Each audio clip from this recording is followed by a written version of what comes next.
Привет, мой друг, хочешь удивлю? Эти пельмени получаются еще вкуснее. Снизу хрустящая корочка, начинка такая сочная.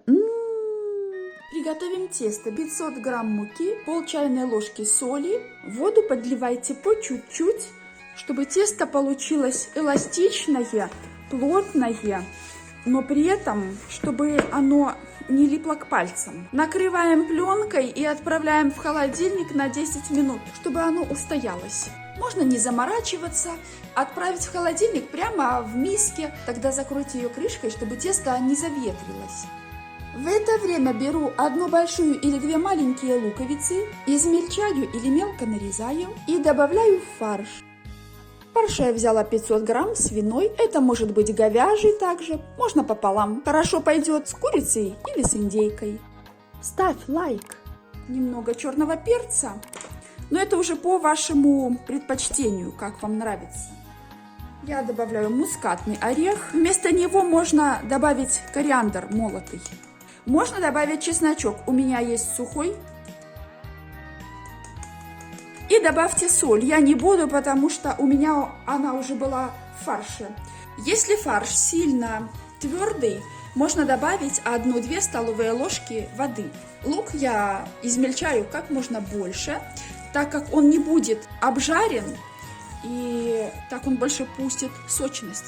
Если бы это был корейский рецепт, мы бы нарезали его соломкой и добавили бы еще морковку.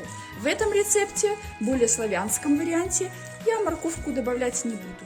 Готово! Достаем тесто из холодильника. Рабочий стол припыляем немного мукой и вытягиваем тесто в такую длинную колбаску. Можно вот так немного ее еще покрутить, заодно обвалять в муке, тогда будет меньше липнуть. И смотрите, при этом вторая колбаска у меня еще лежит.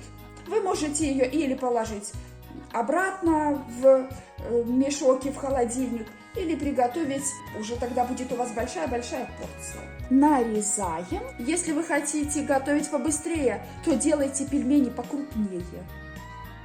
И теперь будем формировать сами пельмешки. Изнутри они липнут, поэтому я их обваливаю вот внутреннюю сторону в муке, придаем ей форму кружочка и раскатываем. В идеале по краешкам надо, чтобы было потоньше. Как вы видите, я не заморачиваюсь, за идеальной формой не слежу, я готовлю быстро. Теперь начинка. Примерно чайную ложку кладу в начинку.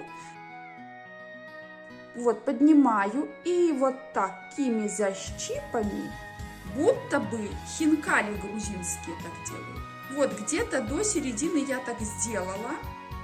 Теперь вторую половинку я просто поднимаю вверх и прижимаю.